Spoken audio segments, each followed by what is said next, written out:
My name is Irene Kurka and I welcome you cordially to my podcast, Neue, musik, leben.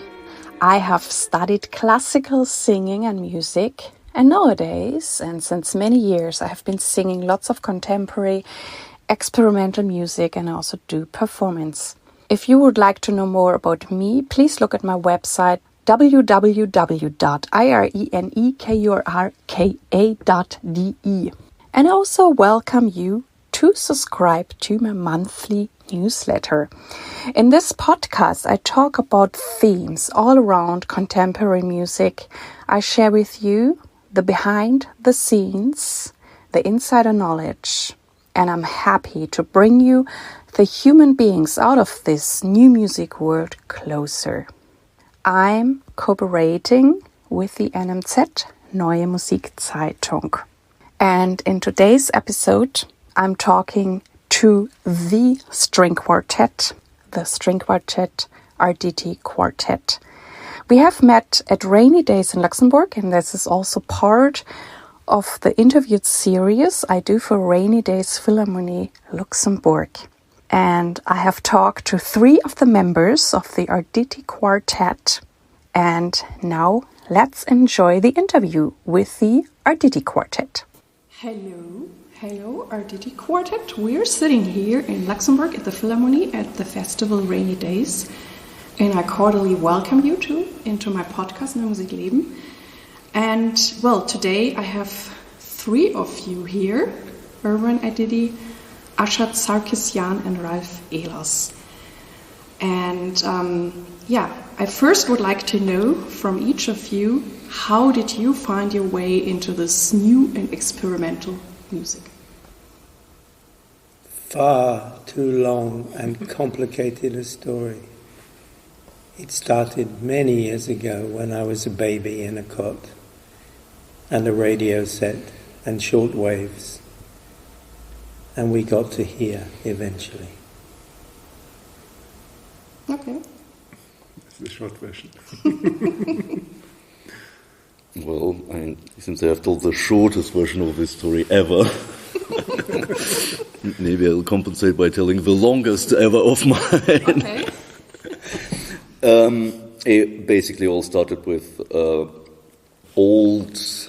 the oldest, the second improved edition of the music encyclopedia by the Soviet publisher Sovetskaya Muzika.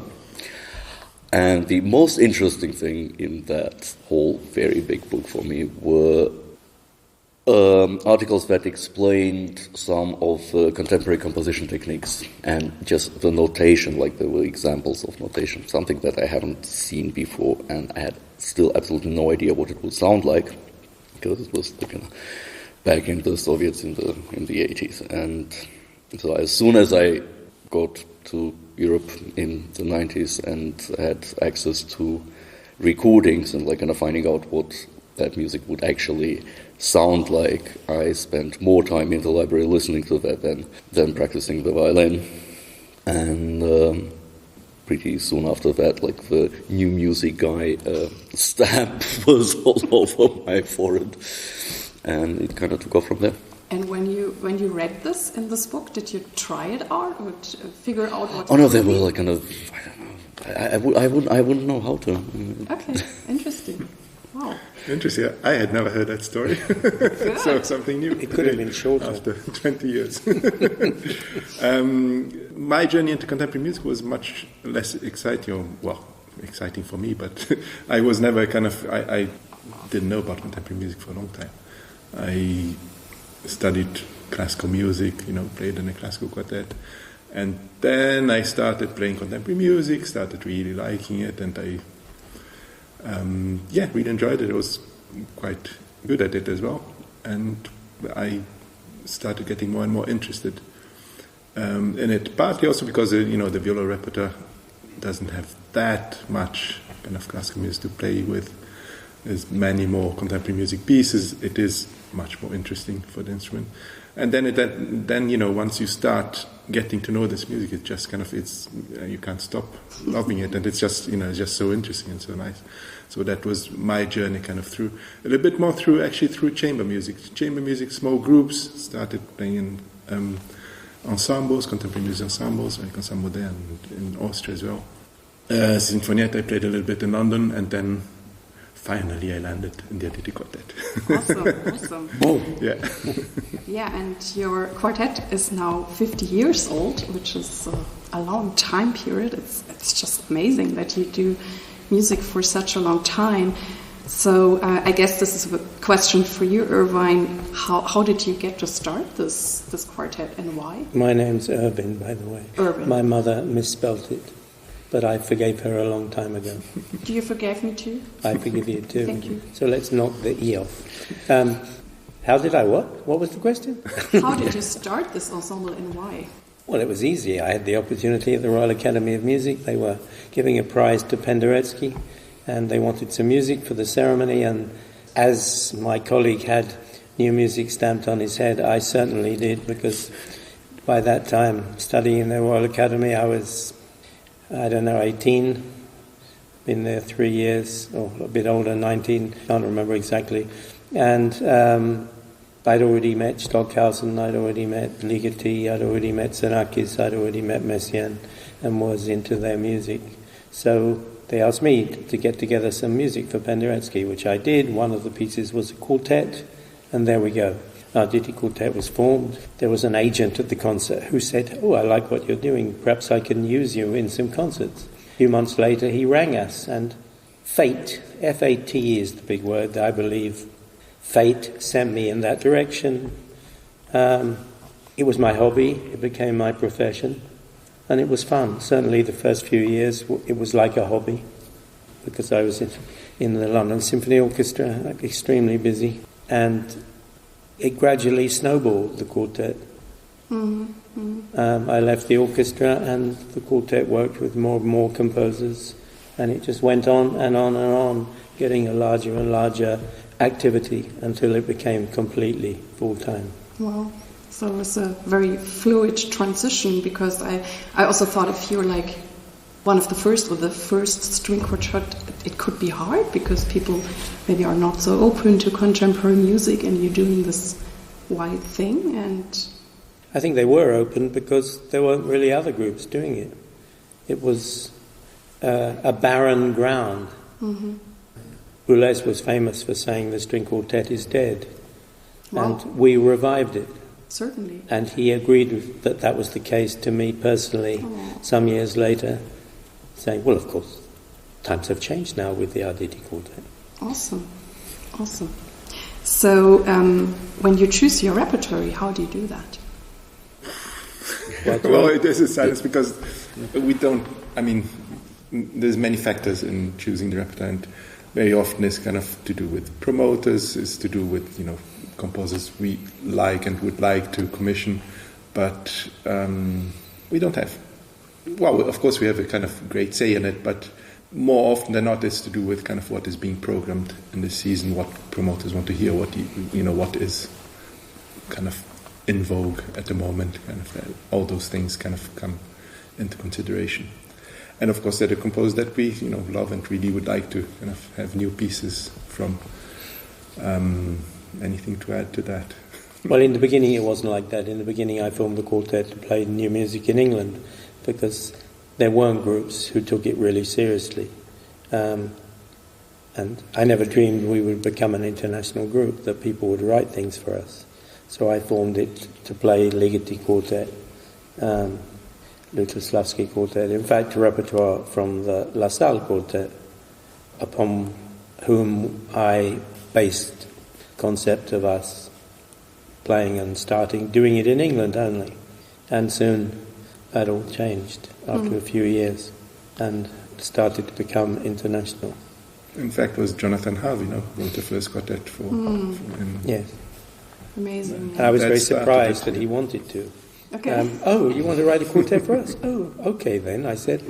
Something like that. And And then it started with composers wanting to write pieces, and then one after the next continued with that, and one told the other, oh, they're good, they rehearse till we're satisfied, they're satisfied, and that's how it started, working with lots of different composers.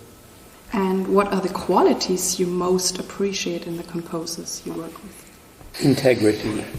Integrity to their styles, whatever the style is. A sort of intellectuality, a kind of cerebral music that also stimulates the mind as well as anything else that might flip around in your body. Music that is simple and can be easily discarded usually is not of interest to me. Something like that. It's difficult to actually put it into words. I think it's whatever the vision, if it's brought across convincingly, that's probably the most important thing. Yeah, kind of, and I think the key word is integrity. Actually, you can hear that in a work. If it's really, if it's got the integrity is a great word for that. Actually, we do appreciate that, and audiences can hear that as well. And also, when you look back over those 50 years and looking at the new music scene and business, what changes have you experienced, or where did we go? How did it develop? Well, I think 50 years, Irvine is the one who's got to answer that one. He's been there for 50 years. Well, there were more key figures in the new music world. There were like Stockhausen, like Sarkissjan, like Ligeti, people that stood out. There was also the music coming from serial music, total serial music, these figures, and perhaps that is is less important now, although there are some good works written in that style. I think pieces that have less personality have been put on a little bit on the shelf now. That's not to say we don't play some of them, the better ones. And I think, there's a broader spectrum of compositions these days. It's much broader, the interest in contemporary music, which is a good thing. I feel the sort of individuality of a composer has become more important to them than belonging to a particular school of composition or thought these days. Well, the thing is that the composers are really interesting. 50 years ago did have individuality, and the others perhaps didn't. People like Ligeti, Stockhausen, Sarkissjan they had their own individuality, and one was intrigued to listen to each new piece. At least I was in my late teens and 20s, or even before then. I was intrigued to hear the new pieces by these composers, and they had much personality. And I think today we don't, as you said, we don't have the schools so much where things came from.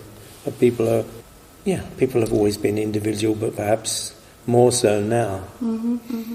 Freedom also, I think, plays an important part. People are freer now to do what they want. They don't have to fit into any category. Yeah. And after having played so many pieces and so many techniques already, is there still something new with pieces that you're like, oh my God, this technique I've never done before, or something like that, where you were surprised? I think techniques are not really important. They combine to make the accessories to play each piece, or not, or maybe a piece is traditional and you only need things you learn at the conservatoire. I think personality, individuality and integrity and something that occupies your mind, your brain, your everything in order to play it, in order to listen to it, is what singles out good pieces. Well, it's interesting with techniques because there has been a build-up of other techniques on the instruments, of course, and these days composers do have much more repertoire of different sounds, how they are producing the instrument, the accumulation of all those years, and now with the ease of use of electronics as well, that we're finding much more of that is being used in compositions, and used well as well, used interestingly. But it's interesting because for our quartet we are very much a very instrumental quartet. We like playing kind of music and so on, because it's something that we have control over. And very often, kind of, with electronic sounds, we don't have so much control. We don't know how to control it, and that's another challenge, kind of that we find more and more with pieces being written for us. Mm-hmm. Mm-hmm. I think that was there from the very beginning, but of course electronics has become much more refined. But I remember playing in ensembles, playing quasi-improvised pieces and improvised pieces like Dockhausen pieces, Plus Minus, and Asten Sieben Tagen text pieces, and we could be perhaps using similar techniques today in what we're playing here in Rainy Days. That hasn't really progressed. Electronics certainly has progressed enormously, live electronics. But the things were there, they were just used in a different way, and maybe that's true also of composition. It's changed, but it's very difficult to describe how it's changed. As I often say, you can't talk about music. Listen to it. Yes. And you're playing as a string quartet, and I also have a listener in my audience. I mean, I have all the experts, I have young composers, I also have, which I'm also very happy, people who are not so much in our scene but curious, and they also then come to concerts. And what would you tell maybe a young composer or a person who is maybe not so familiar with what we're doing? What is so different to play like a string quartet and not whatever, the viola by your own, on your own, or what maybe are qualities you like also for composers to consider, that why do I write for a string quartet and not anything else? Well, string quartet, it's a loaded word because there's such a long tradition of playing string quartets. And some composers are actually afraid to write for string quartets. Really? Because, yeah. It's like for voice, because some composers don't want to write for voice either. I didn't know that. Yeah, because there's so many great pieces already written for the string quartet. So, and they say it's the perfect combination, for people, chamber music. I do find it very interesting because kind of, even though we're all stringed instruments and it's in a way it's quite similar, there's big differences in the instruments and the roles of the instruments within the string quartet as well. And it's a very strong energy when four people are kind of projecting something together. And that I find fascinating, playing string quartets, kind of this interaction of the energies. How does it change during a concert? How does it come together kind of for the audience? How we project this kind of very intimate setting. Very different personalities, kind of, especially in our group, we're kind of really four very different personalities, but somehow how we combine to kind of, as well as playing very individually, which is great for the music written for us, it's kind of very individual, kind of, we all got kind of big parts, but we also project this kind of unity, which is actually very beautiful and interesting to witness actually from the outside. This is a great strength from this unity of the string quartet. I don't know, I find it a fascinating form, kind of much more than a big orchestra, then the energy is very different because you lose a little bit the individuality of each player. And within the string quartet, you've got both. You've got this kind of group thing and as well the very strong individuality of each player. It's just such a curious organism, it's sort of like this. One of sort of great composers, and I'm sure Irvine will remind me which one it was, in his program notes, described it as sort of like the beast with 8 arms, 4 heads, and 16 strings. And I think there is so much in this description because it's, in a way, because it's as an ensemble form, it relies on years of extensive togetherness, like in work and in playing and in sound. And yet it also kind of has these 4 different heads, that sort of each contribute something. And it's absolutely fascinating. I would say it's, having played in an orchestra, it's quite frustrating playing contemporary music in an orchestra. I mean, even if you're sitting at the front of it, I was concertmaster of the London Symphony Orchestra, and I actually hated to play contemporary music in the orchestra because you felt like things you were doing were just not heard. I mean, it's a completely different world in a string quartet where everything you do is heard. It's like playing solo. Perhaps I was never cut out to play new music in the orchestra. And are there any dreams left for Arditti you would like to accomplish, or if there would be the nice woman who would say with her wand, I fulfill your wish? What is left? I always like nice women, but I think we've gone over all the mountains. We can only repeat it in different ways by the individuality of new composers, different composers. It's always interesting working with people you don't know also. I mean, I think the dream is to kind of continue doing what we are doing, actually. It's interesting because the quartet was awarded a lifetime achievement 20 years ago. Oh, the Siemens Prize, Yeah. And I had to make a speech. I didn't really prepare the speech, but I said I didn't know about this prize, so I asked what it was for, and they said for lifetime achievement. And I said, hang on, I haven't finished yet. And I think that's our motto. It was actually 25 years ago. Yeah, it was before I joined. 99, so, Wow. We're here at Rainy Days, and now I'm curious, what are you playing tonight? Can you tell me a little bit about the program? No, that's secret. Secret? Well, as this podcast is going out after the concert, everyone will know the secret. So why should we tell you about it? Okay. It's in the past, you see? It's in the past, you're right. Yeah. So, do you want to say anything, or? Whose idea was it? Whose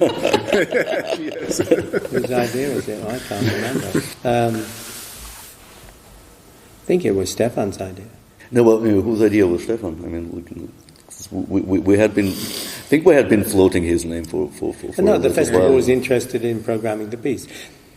Our cellist had an accident.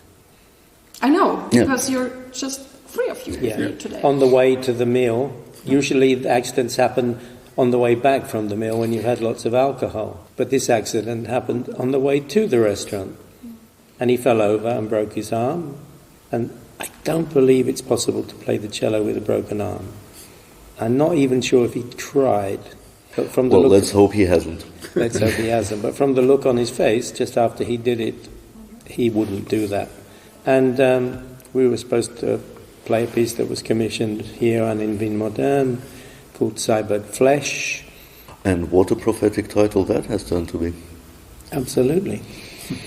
And when it was clear he was unable to do this concert, we put to the promoter that we could do a kind of improvisation and playing parts of the piece in order to retrieve something, because this is not just quartet. We've got Yaron, guitarist, and Stefan doing electronics, and sound guy in the hall projecting everything. So it was kind of more than just a normal quartet concert.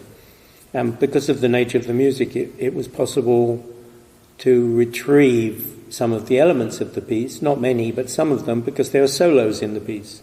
And it was possible to do these solos, of course, without the cello solo. There's a solo for everyone.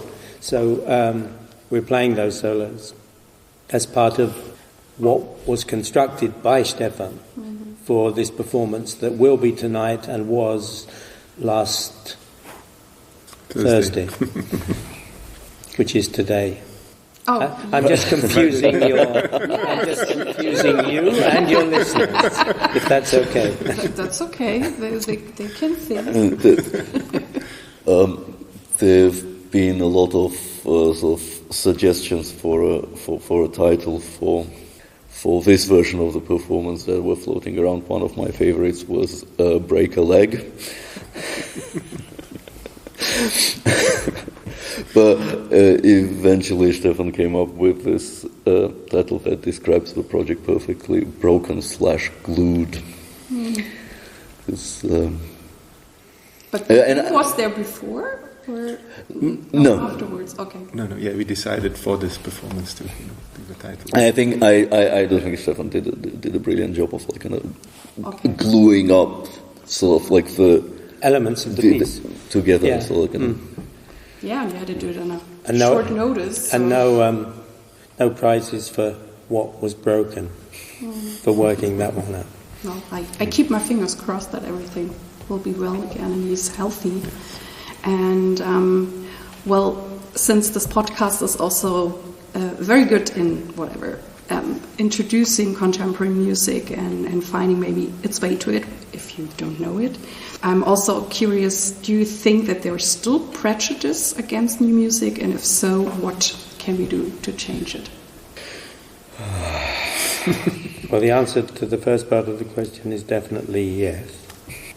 And I actually don't think it's our responsibility to change it. I mean, we can do nothing except tell listeners, which I've been doing for years, to listen, come and try it. And actually to, perform the contemporary music as well as possible, which is what this quartet has been doing for 50 years. and maybe stop operating with words like nice and ugly in primary music education. Melody and harmony. Yeah, and I also think that Rainy Days and Catherine Conz are also doing an amazing job here in how she includes audiences, and this is really great. It's very important not to alienate audiences. Yes. And I find that actually real classical music goers can be really put off because they define things by beautiful and ugly. Mm-hmm. And other listeners, be it to jazz, to rock, to whatever there is these days and was in the days of the 20th century, that long gone century, people can be more open to so-called contemporary music, whatever that includes today. And so it's not necessary, the people who have their barriers there and their barriers are firmly up, I haven't got the energy to discuss with them that this is not interesting. I mean, I experienced many years ago in a cafe in Paris with Sarkissjan. He surprised me. It was raining. We went to a cafe, lots of condensation on the window, and we got wet running across the road in our break to have some coffee. And I said, "Oh, it's disgusting. Today it's really disgusting." And Sarkissjan said to me, "No, I mean, it is beautiful." So for him it was beautiful because the heavens were opening and they were expressing something. And the way he liked his music played, a certain ugliness of sound as it could be described by classical ears, was beautiful for him. And it suddenly opened my mind that, he's mirroring exactly the way his music should be played. He wasn't, I thought he was joking at first, but he wasn't. And so, this is not something new about beautiful and ugly. And it's just important to have experienced that so long ago, to understand, have some concept of how to play new music, what sort of sounds to produce, because we're not taught in the conservatoire that. So one has to find, I certainly had to find my own way in that. Interesting, because the most appreciative audiences for us are either, when you go to a contemporary music festival where people really already enjoy contemporary music, or people who actually don't have much of a musical education. They just come to listen to something without expecting something else. And that's kind of, we've got amazing concerts and places that are very unexpected because you think, they don't know anything about music. But that's great. They're just there to find out about music, and they really love, because they're listening with open ears. They don't want to hear whatever Mozart sonata or something like that. So. Yeah, it's interesting that sometimes we expect something. I have an old friend, and I always thought she would more like the classical music, and back then I sometimes sang classical music, and so I would only invite her to those concerts, and when it would get really crazy contemporary, I'm like, don't come. And at one point she just came by herself. She's like, I want to hear what she's doing. And she came to me after this concert, like, I'm really mad at you. I really like this. I would have liked to listen to this earlier. And I'm like, I was completely wrong with my judgment about her. It is so interesting. I mean, contemporary music, you're listening to something completely new. It's just, what could be more interesting? It's, it's really wonderful, actually. And the other thing I'm really curious about, it's more not about your, who you are. I mean, you're doing many things, particularly playing this quartet, and I'm always curious, how do you structure your day, or are you more structured or more flowy person, or do you have a kind of time management? Well, many of our days are structured for us by the activities that we have to perform. So if we have concerts, we have to get on planes normally, a large percentage of the time, and be somewhere. And then we have to rehearse for those concerts, so then also some of us have to get on planes to be in those places in order to be there, and one has to be prepared to some degree for the rehearsal, so you have to take that into your planning. And so a large part of our activities are actually fixed, but we try to keep it as humane and as free as possible within those structures, within those conditions. Yeah, our day is kind of, apart from, at least for me, because I don't have anything else apart from quartet, pretty free, which is really nice actually. So kind of we have a very busy period, and then suddenly it's all free, and then the days are very unstructured, and then the next rehearsal batch coming up, so you start preparing, for the practice and so on. So that's how that kind of works for me. Mm-hmm. And do you have anything to kind of balance it out, or any whatever other interests or things that relax you? Yes, sex and good food. I think it was in Mexico, like 10 or 15 years ago, like a friend of mine came back with a T-shirt from that festival that said "Sex, Drugs and Academic Electronic Music." Sex, drugs and what? Sex, drugs and academic electronic music. Academic electronic music. That's what he had. Oh, that's what he did. No, it said that on the festival T-shirt. Oh, okay. Well, I just hope the music has become less academic now. Well, I thank you so much for talking to me, and we actually got to our last question for today, and you can pick who wants to answer, or maybe you have more great tips for me. I would like to ask, which tip would you like to give a young artist? Now is the time to go forward or turn back. Make your decision carefully. But if you can go forward, if you have a vision for the future, follow that path. And everything else will follow from that. Listen to what they tell you and take it with a pinch of salt. Mm-hmm. Make your own choices. Again, be true to yourself. Integrity. Yeah, you touched that already. And full circle, we must have finished. Yes, you did. Yeah. Well, thank you so much, and I wish you a fantastic concert tonight, or Thursday night a week ago, or wherever we start this brain loop again. You can figure it out, or look at the website at Rainy Days or the website of Arditti, and you will find out everything. So thank you very much. Thank you. This was the interview from today. I hope that it inspired you, and please send me your emails, send me your feedback, because I love to interact with you. Thank you very much that you tuned in with me today. I really, really hope that you liked it. And please tell your friends and colleagues about this podcast. I thank you very much. I wish you all the best. Live your music, live your life, and see you next time. Yours, Irene.